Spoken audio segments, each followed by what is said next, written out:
किसानों को धान में आग लगानी पड़ रही है। पता नहीं भारतीय जनता पार्टी कौन सा पहाड़ा याद दिलाना चाहती जनता को कि हर दिन 35 पैसा कीमत बढ़ा देती है, कि कुछ विधायकों को टिकट बदली जा रही है। ये भारतीय जनता पार्टी किसानों की पार्टी नहीं है, ये बड़े लोगों की पार्टी है। तो सरकार ये बताए कि 4.5 साल से कौन सी टैबलेट दे रही थी। सरकार ने गरीबों को अनाज छोड़ दिया। वो तस्वीरें जो देखी, लाशें ऐसी पड़ी थी और फिर कानून को कुचलने का काम कर रहे थे टायरों से। और जिन्होंने दंगा कराया वो तो सत्ता में बैठेंगे, बोलोगे नहीं आप। भारतीय जनता पार्टी के लोग सब हवाई जहाज लेकर के कुशीनगर का एयरपोर्ट देखने गए थे, वो भी जल्दी बिक जाएगा। समाजवादी पार्टी की वजह से वो एयरपोर्ट बना है। और देखो कल हमें ही आपकी जमानत में जाना पड़ेगा। क्या बीजेपी के मेयर के भाई को टेंडर नहीं दिया बीजेपी ने? क्या भारतीय जनता पार्टी को आदत है पुड़िया रखने की, और भारतीय जनता पार्टी लगातार कानून पास कर रही है, लगातार ऐसे कानून लाए, सब कंपनी बना दे रहे हैं। क्या भारतीय जनता पार्टी ये बता सकती है कि किसान लाइन में खड़ा खड़ा मर गया? तो बताओ, गृह राज्य मंत्री के बेटे ने गाड़ी चढ़ा दी हो किसानों पर। अरे लॉ एंड ऑर्डर ये है कि सांसद कूटे जा रहे हैं। हमारे साथ मंच पर आज सबसे ज्यादा तकलीफ और परेशानी में कोई अगर है तो वो हमारे उत्तर प्रदेश के किसान हैं। आप खुद किसान हैं, आपके साथ जितने लोग आज शामिल हो रहे हैं सब किसान हैं, खेती करते हैं, पसीना बहाते हैं। आज सबसे ज्यादा संकट खेती पर है और मुझे खुशी है इस बात की कि आज किसान भारतीय जनता पार्टी का सफाया चाहता है। जो फसल आज खड़ी है खेतों में, उस फसल के खरीदने का कोई इंतजाम सरकार ने नहीं किया। उत्तर प्रदेश के कुछ हिस्सों में धान कटने लगा है, धान बाजार में जाने लगा है, लेकिन सरकार ने खरीदने का कोई इंतजाम नहीं किया। मजबूरी में कई जगह घटनाएं ऐसी हो रही जहां पर किसानों को धान में आग लगानी पड़ रही है। किसान खाद खरीदने के लिए लाइन में लगा हुआ है और किसान की अगर जान चली जाए केवल खाद लेने के लिए। इसी देश को तो कहते हैं ये हमारा भारतीय किसानों का देश है, खेती करने वालों का देश है। और किसान की जान चली जाए केवल इसलिए कि उसे लगातार लाइन में लगना पड़ गया, और केवल वही नहीं, आत्महत्या भी कर ली। खाद को लाने के खाद महंगी हो गई, डीजल पेट्रोल महंगा हो गया। पता नहीं भारतीय जनता पार्टी कौन सा पहाड़ा याद दिलाना चाहती जनता को कि हर दिन 35 पैसा कीमत बढ़ा देती है। ये कौन सा हिसाब किताब है? जिस किसान ने अर्थव्यवस्था बचाई भारत की, देश की अर्थव्यवस्था की रीढ़ है, लेकिन किसान की कोई मदद नहीं कर रही। मुझे खुशी है जहां पर राजनीतिक स्ट्रेटजी बन रही है, ये उत्तर प्रदेश वो है जो राजनीति को दिशा देती है। और इस बार उत्तर प्रदेश की जनता ने मन बनाया है कि भारतीय जनता पार्टी को हटाने का काम करेंगे। जो सुनने में आता है केवल मनभेद नहीं है, वहां पर भारतीय जनता पार्टी में केवल मनभेद नहीं है, मतभेद भी है। और ऐसा मतभेद है कि दोनों जो इंजन हैं वो आपस में टकराए जा रहे हैं। सुना तो ये है कि कुछ विधायकों को टिकट बदली जा रही है, और जनता जानती है कि सारे विधायक भी अगर भारतीय जनता पार्टी बदल देगी तब भी जनता ने मन बनाया हुआ है कि भारतीय जनता पार्टी को बदल देगी। इसलिए इस मौके पर जो लगातार समाजवादी पार्टी से जुड़ रहे हैं, और जो महंगाई का आपने बताया, इतनी महंगाई बढ़ाने वाले लोग, और आखिरकार किसको मुनाफा पहुंचा रहे हैं? ये जो मुनाफा पहुंच रहा है वो कहां जा रहा है? किसान डीजल खरीद रहा है, किसान बिजली का बिल दे रहा है, किसान को महंगी चीजें खरीदनी पड़ रही हैं, और आखिरकार ये मुनाफा कहां जा रहा है? ये भारतीय जनता पार्टी किसानों की पार्टी नहीं है, ये बड़े लोगों की पार्टी है। वो लोग जो मुनाफे में खेलते हैं, वो जो सेंसेक्स का ऊपर नीचे उठना बैठना देखते हैं, ये पार्टी उन लोगों की है। और अगर अर्थव्यवस्था को कोई संभालता है तो वो हमारे किसान और गरीब संभालते हैं, क्योंकि अगर वो नहीं संभालेंगे तो आपकी देश की अर्थव्यवस्था नहीं बच सकती। इसलिए मैं सभी लोगों को बधाई देता हूं और शुभकामनाएं देता हूं, और इस उम्मीद के साथ कि आने वाले समय में भारतीय जनता पार्टी का सफाया होगा। देश का सबसे बड़ा एक्सप्रेस वे अगर किसी ने बनाया है तो समाजवादी सरकार की से बनी है। कोई किसी जात धर्म का मानने वाला होगा, कोई किसी धर्म को मानने वाला होगा, कोई किसी जात का होगा, हाईवे पे चलेगा तो वो समाजवादी सरकार का हाईवे है। कम से कम एक ऐसा हाईवे बनाया है जिसमें सब जुड़ करके चल सकते हैं, सबके लिए वो हाईवे है। मंडियां बनानी चाहिए थी। आज कम से कम सरकार ये बताए कि धान खेतों में पड़ा है, बेमौसम बारिश हुई, उसके कारण बड़े पैमाने पे किसानों की खेती का नुकसान हो गया, धान का नुकसान हुआ, क्या उसकी भरपाई सरकार ने की है?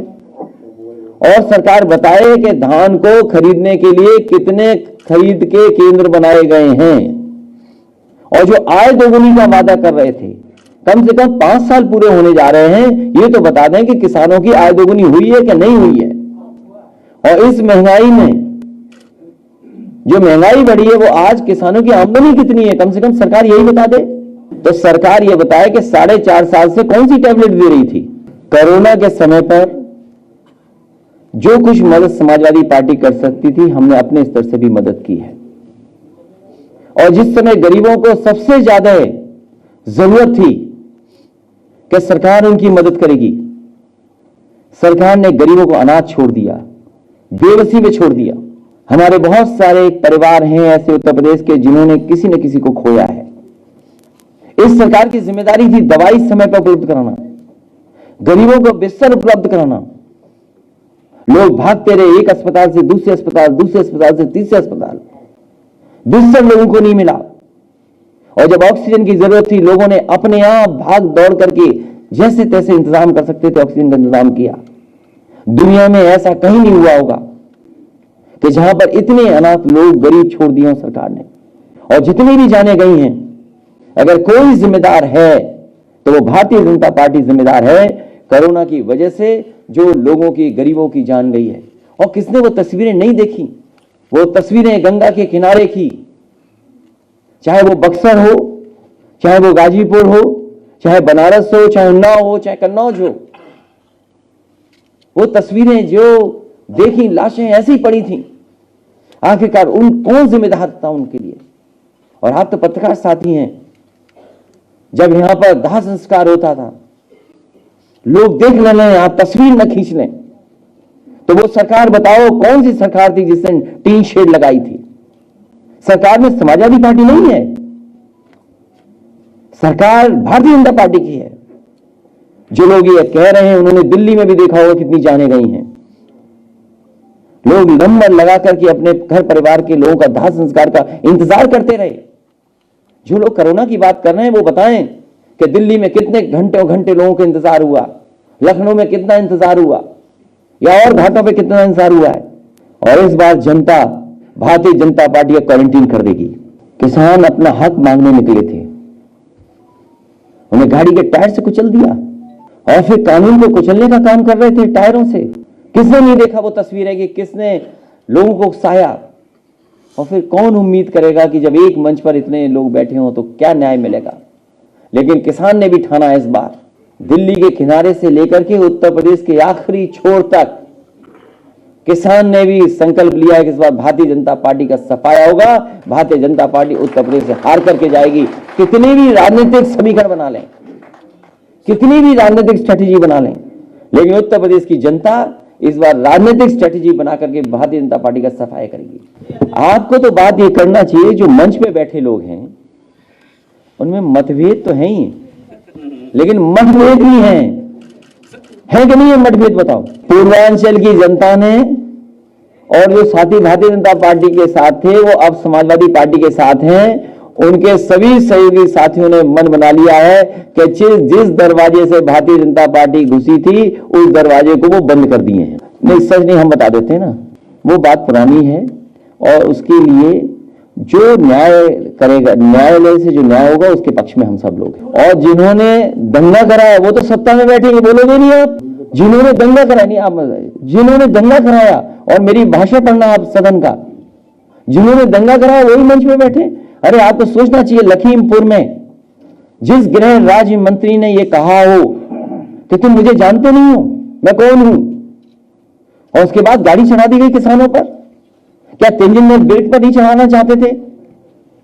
तुलजन बिग समाजवादी पार्टी से जुड़े रहे हैं, वो किसानों का आंदोलन कर रहे हैं। तो जब एक मंच पे सब बैठ जाएंगे तो क्या जनता सब देख रही है, और जनता से ज्यादा समझदार कोई नहीं है। हम आप क्या बात पहुंचाएं, लेकिन जनता ने मन बनाया कि भारतीय जनता पार्टी का इस बार सफाया होगा। और आप जो हरिंदर मलिक जी आए हैं, उधर तो आपने देख ही लिया मऊ का कार्यक्रम ओम प्रकाश राजभर जी के साथ, ओम प्रकाश राजभर जी का कार्यक्रम देख लिया आपने। बलिया से लेकर के लखनऊ तक सफाया होना निश्चित है, और अब वेस्टर्न यूपी में सहारनपुर से सफाया होना शुरू हो गया है। तो जब दोनों तरफ से सफाया होगा तो सेंट्रल में तो हम खुद बैठे हुए हैं, तो आपको तकलीफ नजर नहीं आती भारतीय जनता पार्टी की? और ये तो आप नया गाना ही सुने होंगे ना स्टेज पर, जो गाना बजा, कमाल है बीजेपी का। बीजेपी से अच्छा कोई है ही नहीं, नकल इतनी कर रहे हैं। शिलान्यास का शिलान्यास, उद्घाटन का उद्घाटन, नाम बदलना। हमें तो दुख ये है कि पंकज मलिक वापस जाए, मुख्यमंत्री का कोई नाम नहीं बदल इनका। शिलान्यास का शिलान्यास, उद्घाटन का उद्घाटन, नाम बदलना। और अभी में कोई मुझे बताया कि जो गाना नया बना है वो भी नकल कर ली। और किसकी नकल की? गाने की।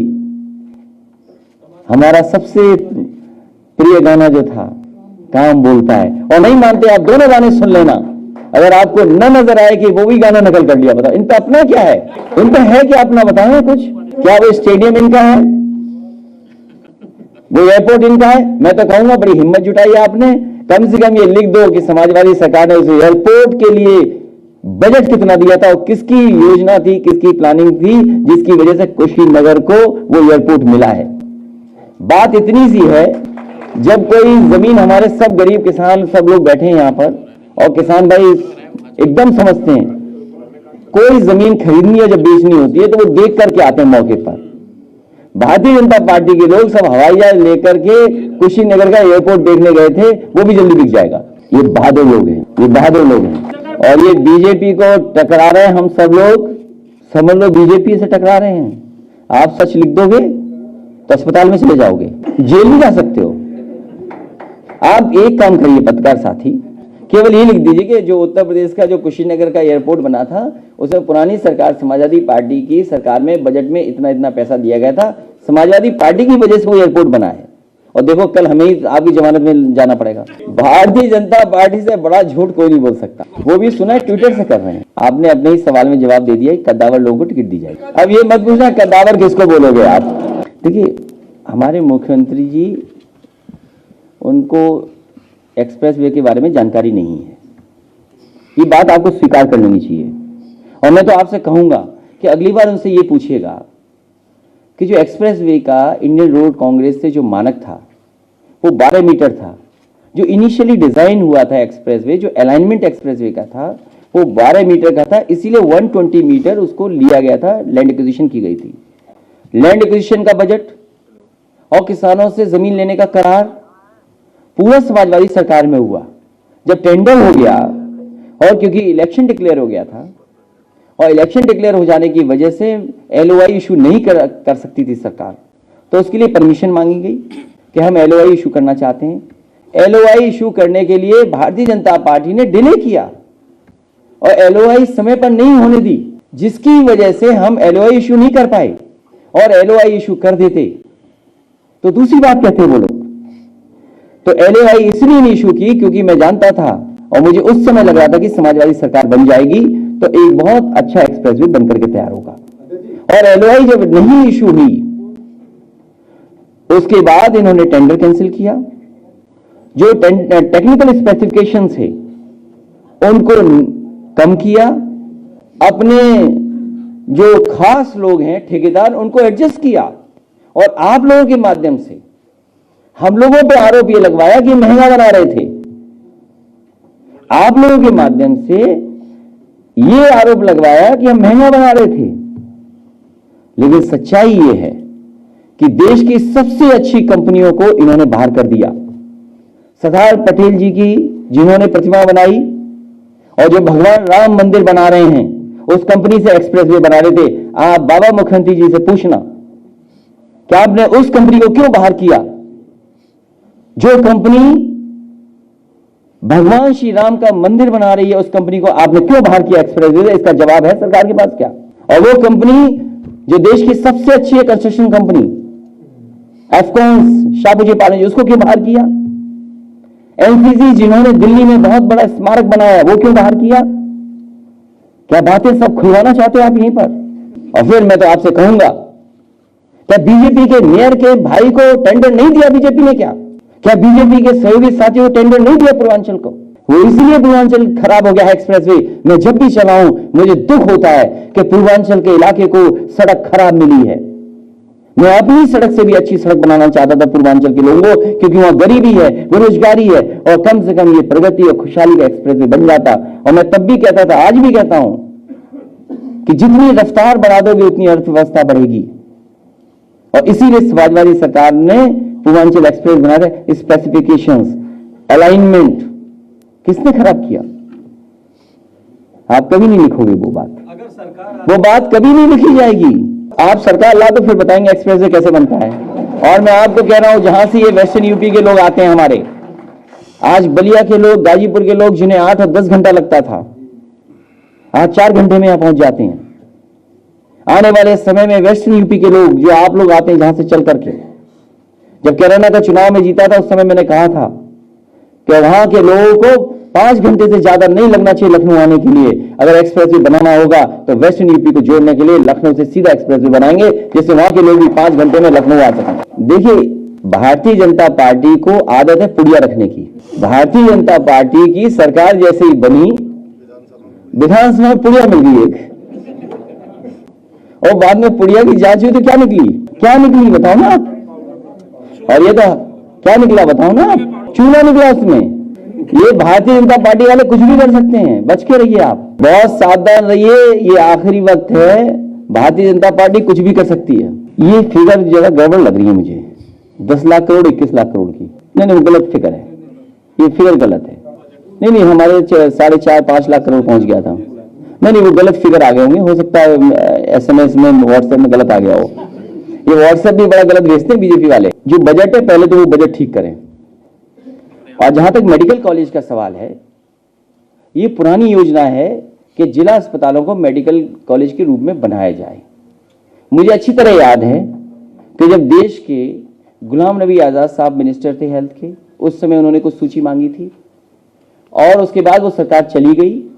उसके बाद सरकार भारतीय जनता पार्टी की आई, तो उत्तर प्रदेश में पहला मेडिकल कॉलेज इस योजना के तहत उस समय के जो स्वास्थ्य मंत्री थे उनके साथ शिलान्यास मैंने शाहजहांपुर में किया था। उस समय के आज के जो प्रदेश अध्यक्ष हैं भारतीय जनता पार्टी के, वो उस समय के स्वास्थ्य मंत्री थे।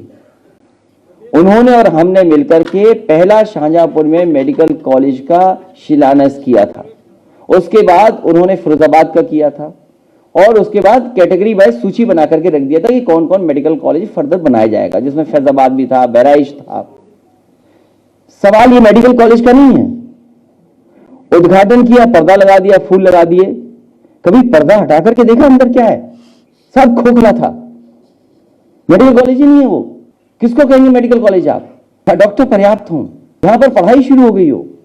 लोहिया इंस्टीट्यूट जो चलता हुआ मेडिकल कॉलेज, जिसमें डॉक्टर राम मनोहर लोहिया के इंस्टीट्यूट में उनके सबसे बड़े नेता अटल बिहारी वाजपेयी जी की यूनिवर्सिटी के नाम पर यूनिवर्सिटी 9th फ्लोर पे चल रही है। जो 9th फ्लोर पे यूनिवर्सिटी चला रहे हो वो मेडिकल कॉलेज बनाएंगे। और सब मेडिकल कॉलेजों का बजट काटा है। आजमगढ़ के मेडिकल कॉलेज का बजट काटा है, बांदा के मेडिकल कॉलेज का बजट काटा है, झांसी के मेडिकल कॉलेज का बजट काटा है, सहारनपुर के मेडिकल कॉलेज का बजट काटा है, सफाई का काटा है, उसका हम बुरा नहीं मानते। आगरा के मेडिकल कॉलेज का बजट क्या है? कानपुर के मेडिकल कॉलेज इतना बड़ा, उसका बजट क्या है?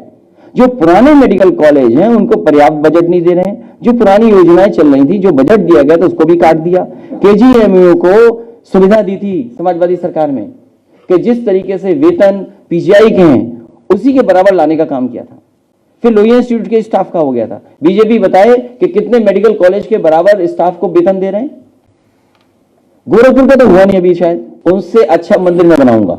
वो हमारी मर्जी है ना, कहां बनाएंगे? हमारे भगवान, हम जहां चाहे वहां बनाएंगे। ये कौन सी बात है? तो हमारा थोड़ी बताओगे हमारे कौन से भगवान है? भाई सर क्या करेंगे उसमें? भगवान हमारे, हम जहां चाहेंगे वहां बनाएंगे। यहाँ जितने समाजवादी लोग बैठे सबके घर में मंदिर है। और सोचिए, आप मुख्यमंत्री आवास नहीं करोगे, कभी घुस भी नहीं पाओगे। अभी नहीं, नहीं नहीं नहीं, वहां तक नहीं पहुंचे। कभी जाना, हमारा मंदिर देख करके आना जो हमने बनाया है। मुख्यमंत्री आवास में बिना नक्शा पास करके हमने मंदिर बनवाया है, तो क्या आप बुलडोजर चला दोगे इस पे? हाँ तो चलाइए। तो इसलिए हमारा मंदिर हम कैसा बनाएंगे? और आप तो कभी निकलते होंगे लोग भगवान के सामने से, कैसा लगता है आपको?